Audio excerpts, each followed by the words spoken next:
नमस्कार, स्टडी 4.6 में आपका स्वागत है। आज का टॉपिक है आर्थिक सर्वेक्षण 2022 और इनके मायने। क्योंकि आज ही के दिन आर्थिक सर्वेक्षण 2022 पेश किया गया, तो आज की चर्चा में विभिन्न पहलुओं की बात करेंगे। सबसे पहले देखते हैं चर्चा के प्रमुख बिंदु कौन कौन से होंगे। न्यूज़, आर्थिक सर्वेक्षण क्या है, महत्व, आर्थिक सर्वेक्षण 2022, चुनौतियाँ, निष्कर्ष और प्रश्न। न्यूज, केंद्रीय वित्त मंत्री निर्मला सीतारमण ने लोकसभा में आर्थिक सर्वेक्षण 2021-22 पेश किया। यह सर्वेक्षण केंद्रीय बजट 2022-23 प्रस्तुत किए जाने से एक दिन पहले यानी आज पेश किया गया। आर्थिक सर्वेक्षण क्या है? एक महत्वपूर्ण वित्तीय दस्तावेज जिसे आमतौर पर बजट से एक दिन पहले संसद के समक्ष प्रस्तुत किया जाता है। आर्थिक सर्वेक्षण को प्रस्तुत करने की परंपरा एक लंबे समय से चली आ रही है और इसे वर्ष 1950-51 से पेश किया जा रहा है। वर्ष 1964 तक आर्थिक सर्वेक्षण को केंद्रीय बजट के साथ पेश किया जाता रहा, लेकिन उसके बाद के वर्षों में से वित्त मंत्री द्वारा बजट के एक दिन पहले प्रस्तुत किया जाने लगा। आर्थिक सर्वेक्षण मुख्य आर्थिक सलाहकार यानी चीफ इकोनॉमिक्स एडवाइजर के समग्र मार्गदर्शन में वित्त मंत्रालय के आर्थिक मामलों के विभाग के इकोनॉमिक्स डिवीजन द्वारा तैयार किया जाता है। लेकिन इस साल सर्वेक्षण प्रमुख आर्थिक सलाहकार यानी प्रिंसिपल इकोनॉमिक्स एडवाइजर और अन्य अधिकारियों द्वारा तैयार किया गया, क्योंकि पूर्व ईसीए कृष्णा सुब्रमण्यम का कार्यकाल दिसंबर 2021 में समाप्त हो जाने के बाद यह पद खाली रहा था। वर्तमान में डॉक्टर बी आनंद नागेश्वर मुख्य आर्थिक सलाहकार हैं, जिन्हें बीते दिनों नियुक्त किया गया है। आर्थिक सर्वेक्षण को पिछले कुछ वर्षों से 2 खंडों में प्रस्तुत किया जाने लगा। यह प्रथा अरविंद सुब्रमण्यम सीईए के रूप में पदभार संभालने के बाद शुरू हुई और उनके उत्तराधिकारी केवी सुब्रमण्यम ने इसे जारी रखा। आर्थिक सर्वेक्षण के पहले भाग में देश के सामने आने वाली आर्थिक चुनौतियों को शामिल किया जाता है, जबकि दूसरे भाग में बीते वर्ष को विश्लेषण शामिल होता है। गौरतलब है कि सरकार के लिए आर्थिक सर्वेक्षण प्रस्तुत करना अनिवार्य नहीं है और इसके पहले खंड में प्रस्तुत सिफारिश सरकार द्वारा बाध्यकारी नहीं है। महत्व, आर्थिक सर्वेक्षण अगले वित्त वर्ष के लिए सकल घरेलू उत्पादन यानी जीडीपी एक अनुमान यानी प्रोजेक्शन लगता है। यह सरकार के प्रमुख विकास कार्यक्रमों और नीतियों की स्थिति में साझा करते हुए पिछले वित्तीय वर्ष में अर्थव्यवस्था के प्रदर्शन को दर्शाता है।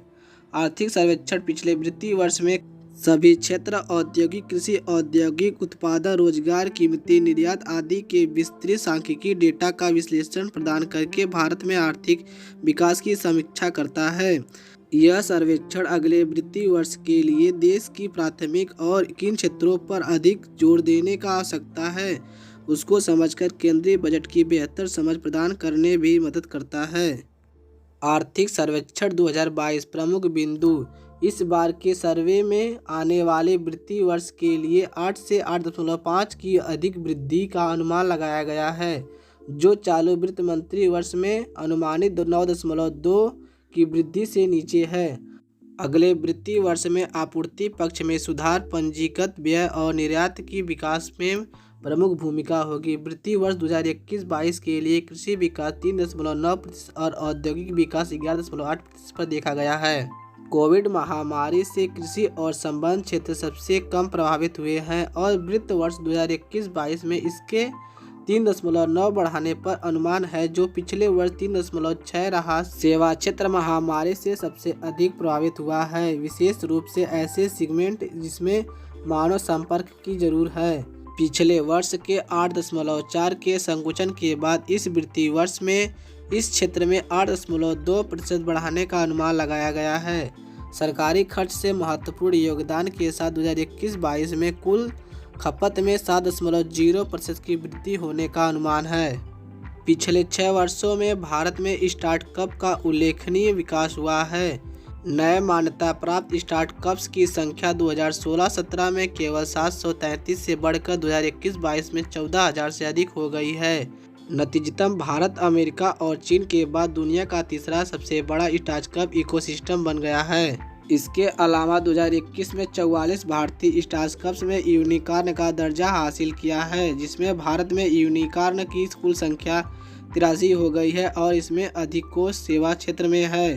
कृषि और संबद्ध उत्पादों, समुद्र और वृक्ष उत्पादों सहित का निर्यात अप्रैल-नवंबर 2021 के दौरान 2020 में इसी अवधि की तुलना में 23.2% बढ़कर $31.0 बिलियन हो गया है। 2021-22 के दौरान केंद्र सरकार की व्यय नीति में पूंजीगत व्यय पर जोर दिया गया है। बजट 2021-22 न केवल व्यय अनुमानों को बढ़ावा है बल्कि उन्हें अधिक उत्पादन पूंजीगत व्यय की ओर भी निर्देशित किया। 2024-25 तक $5 ट्रिलियन की जीडीपी प्राप्त करने के लिए भारत को बुनियादी ढांचे पर इन वर्षों में लगभग $1.4 ट्रिलियन खर्च करने की आवश्यकता है। वित्त वर्ष 2008 से 2017 के दौरान भारत के बुनियादी ढांचे पर लगभग $1.1 ट्रिलियन का निवेश किया। वित्तीय वर्ष 2020 से 25 के दौरान ऊर्जा 24%, सड़क 19%, शहर 16% और रेलवे 13% जैसे क्षेत्रों में भारत के बुनियादी ढांचे के अनुमानित पूंजीगत व्यय पर लगभग 70% हिस्सा शामिल है। 2021-22 के बजट अनुमान में 9.6% की अनुमानित वृद्धि के मुकाबले अप्रैल-नवंबर 2021 के दौरान केंद्र सरकार की राजस्व प्रांतियों में 67.2% योयो की वृद्धि हुई है। वैश्विक महामारी के कारण सभी व्यवधानों के बावजूद पिछले 2 वर्षों में भारत का भुगतान संतुलन अधिशेष में रहा।